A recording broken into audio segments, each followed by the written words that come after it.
Welcome back to The Explainer. Today, we're diving headfirst into India's truly incredible religious kaleidoscope.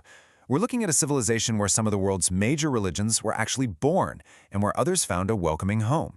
It's created this spectacular, deeply intertwined tapestry of faith that spans thousands of years. Okay, here's our game plan for today. 1. India's religious kaleidoscope. 2. Hinduism, the eternal faith. 3. Islam and Christianity. 4. Buddhism and Jainism. And finally, 5. Sikhism, the Guru's path. It's a lot of ground to cover, so let's jump right in. Section 1. India's religious kaleidoscope, the demographic landscape. Let's establish the hard facts first.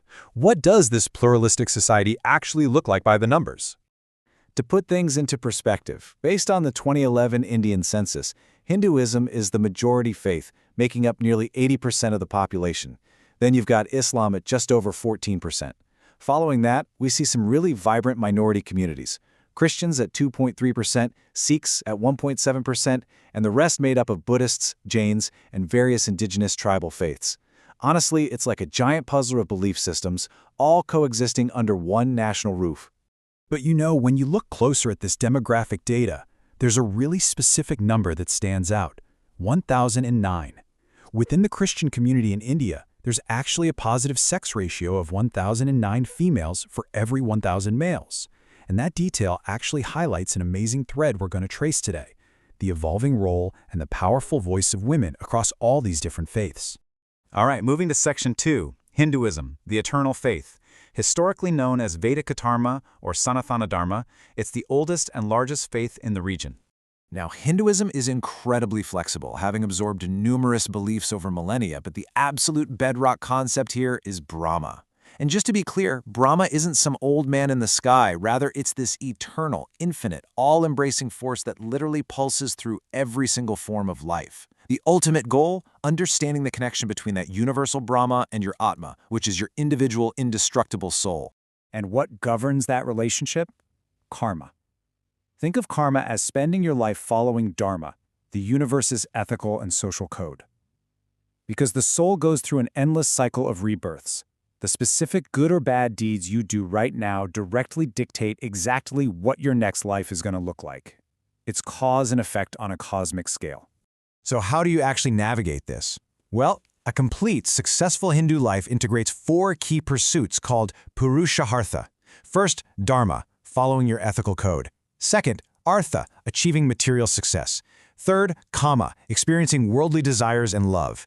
But ultimately, the final piece of the puzzle is Moksha, which is salvation and the final release from that endless cycle of death and rebirth. Section 3. Islam and Christianity.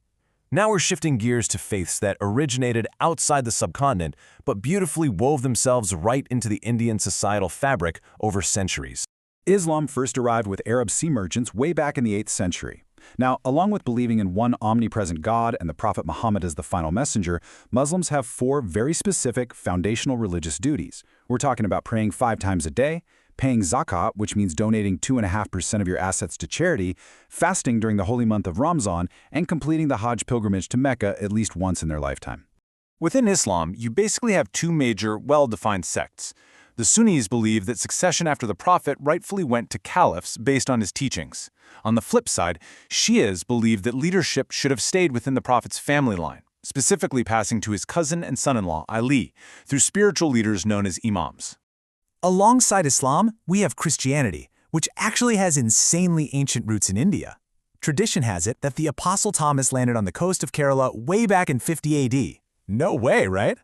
The core of the faith centers on the Holy Bible and the concept of unity in Trinity, God revealing himself as the Father, the Son, and the Holy Spirit. The main belief here is that while the physical body perishes, the soul survives eternally, finding salvation by accepting Jesus Christ. Section 4. Buddhism and Jainism. Let's circle back to faiths born right on Indian soil, specifically the indigenous ascetic and reform movements from about 2,500 years ago. Gautam Buddha started a movement fundamentally rooted in ending dukkha, or human misery. And here's where that strong female voice we talked about really comes into play. Buddha completely rejected the authority of caste hierarchies and priests, and he explicitly emphasized the spiritual equality of men and women. At a time when society was deeply, deeply stratified, Giving women an equal footing in matters of dharma was a total game changer. You can see just how deeply this reverence for the feminine took root as Buddhism evolved. It gave rise to Vajrayana, or Tantrayana Buddhism. This stream is entirely mystical, and its followers focus intensely on feminine divinities. They view the feminine as the literal, absolute source of Shakti, the cosmic power that actually fuels all male divinities. It's a fascinating dynamic. Now, for everyday chaotic followers seeking salvation and the end of misery, Buddhism lays out a highly practical code of conduct. These are the 5 precepts: complete abstinence from taking life, stealing, adultery, telling lies, and consuming intoxicants. As you can see, it's a path of very rigorous self-discipline. And Jainism? Well, Jainism takes that discipline to a whole new level. Established by 24 great thinkers called Tirthankaras, their core doctrine is that absolutely everything in nature has a jiva, a soul, even non-living things.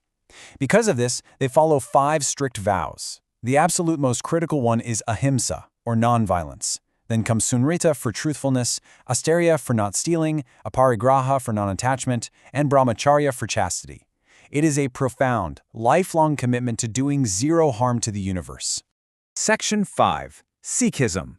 Let's see how these indigenous concepts build into our final major faith today. Sikhism developed gradually over 200 years, guided by a lineage of 10 distinct gurus, starting with Guru Nanak Dev. A defining feature of Sikhism is the Amrit ceremony, which is essentially their baptism. Once baptized, Sikhs must maintain 5 physical symbols of devotion, called the Panj Kakars.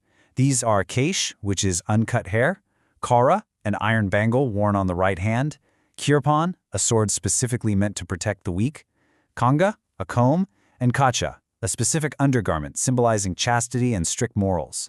Like all great religions, Sikhism has variant streams. 2 really notable ones are the Nirankari and Namdhari movements. The Nirankari stream firmly opposes things like idol worship, focusing solely on a formless god. But the Namdhari movement is particularly interesting because they actively campaigned to eradicate early social evils. And once again, elevating the female experience, the Namdharis fought fiercely against the barter of girls in marriage and female infanticide. They were literally fighting for a more just society for women. Now, everything we've unpacked today, from defining Brahma to the 5 precepts to the variant streams of Sikhism, is drawn directly from academic frameworks designed to map this complex history. Grounding ourselves in these foundational self-check exercises is absolutely crucial if we want to truly grasp the sheer depth of this pluralism. We've seen faiths seeking a formless ultimate reality, faiths with deeply procedural daily devotions, and traditions that explicitly elevate the female voice and demand absolute nonviolence. So I want to leave you with this thought. When a single nation holds such a massive, intertwined kaleidoscope of beliefs, with so many distinct paths to the divine, how will India's unique unity in diversity continue to shape its societal future? Thanks so much for joining me on this explainer, and keep questioning.